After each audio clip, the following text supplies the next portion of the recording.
Speaker గారి నిర్ణయం మీద రాజకీయ పార్టీగా మేము స్పందించడానికి ఏమీ లేదు. స్పీకర్ గారి నిర్ణయాన్ని వాళ్ళకు నచ్చకపోతే న్యాయస్థానాలు ఉన్నాయి.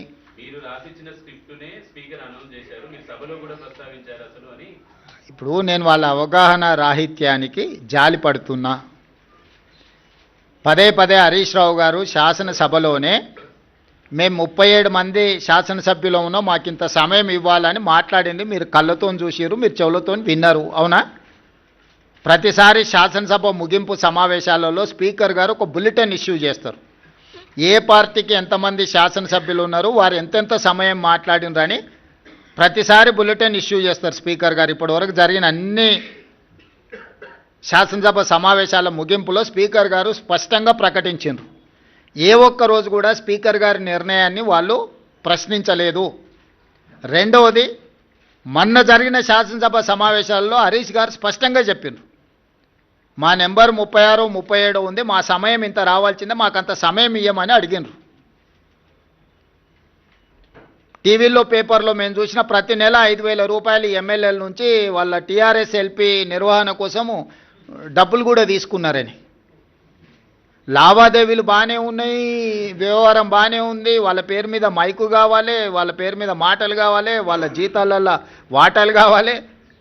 మీ వాళ్ళనే మీ వాళ్ళు కాదు అని అనుకునే పరిస్థితి ఎందుకు దాపురించింది? ఇంత రాజకీయంగా ఇంత దుర్భరమైన, ఇంత నికృష్టమైన పరిస్థితి ఎవరికైనా వస్తుందా? సొంత పార్టీ ఎమ్మెల్యేలనే మా వాళ్ళు కాదు అని. మనం గతంలో చూసినాం పిల్లలు నమ్ముకునేటోళ్ళను, సంతలాల్లో వచ్చి పిల్లలు నమ్ముకున్నారని. కనీసం వాళ్ళు పేదరికం ఉండని నమ్ముకున్నారు అనుకున్నాం. మరి ఇప్పుడు వీళ్ళ విచిత్రం ఏందో, మేము మీ పిల్లలమే, మేము మీ వాళ్ళమే అని వీళ్ళు అంటారు, మీరు మా వాళ్ళు కాదని వాళ్ళు అంటారు. వాళ్ళు అదే చెప్తున్నారు కదా.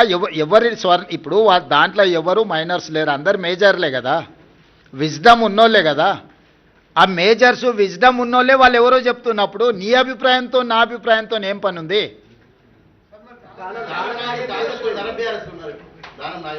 నాగేందర్ గారు చెప్తారు కదా, మీరు అడగండి చెప్తాం, మీరు అడిగినరు అని చెప్పి. ఎస్ అమర్ గారు, అమర్ గారు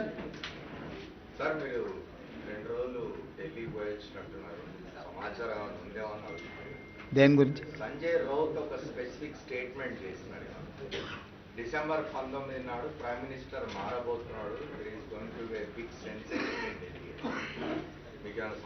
లేదు, ప్రైమ్ మినిస్టరే దేశంలో లేడు, ఆయనే విదేశాలలో ఉన్నాడు. అసలు 19 లోపల వస్తాడో రాడో కూడా నాకు సమాచారం లేదు.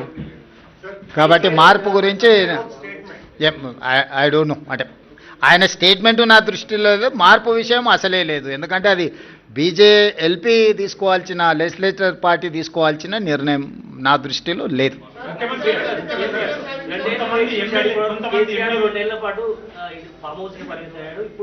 బయటకు వచ్చేటువంటి సమయం వచ్చింది. ఈ 2-3 రోజుల్లో బయటకు వచ్చి గ్రామ పంచాయతీ ఎన్నికలు వచ్చిన రిజల్ట్ బేస్ చేసుకుని జనాల్లోకి వెళ్ళాలనేటువంటి నిర్ణయానికి వచ్చినట్టు తెలుస్తుంది.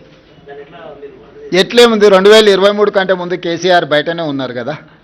వాళ్ళు క్షేత్రస్థాయిలో పర్యటిస్తున్నప్పుడే కదా వారు ఓడించింది.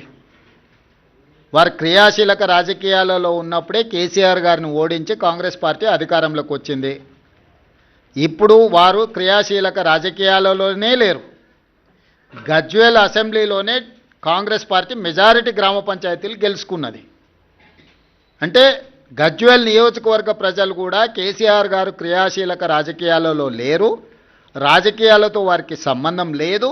ఒకవేళ ఉన్న గజ్వేల్ శాసనసభ సభ్యుడిగానే వారి వల్ల ప్రయోజనం లేదని ప్రజలు ఈరోజు తీర్పిచ్చిండ్రు. గజ్వేల్ నియోజకవర్గ ప్రజలే కేసీఆర్ నాయకత్వాన్ని తిరస్కరించి అక్కడ కాంగ్రెస్కు మెజారిటీ గ్రామ పంచాయతీలు ఇచ్చిన తర్వాత ఇంకా ఏదో అద్భుతం జరుగుద్ది అని, అల్లావుద్దీన్ అద్భుత దీపం వస్తుంది అని ఆశిస్తే అది ఆశావాహుల యొక్క అభిప్రాయం. నేను కొత్తగా చెప్పడానికి ఏం లేదు. ఏం ప్రభాకర్?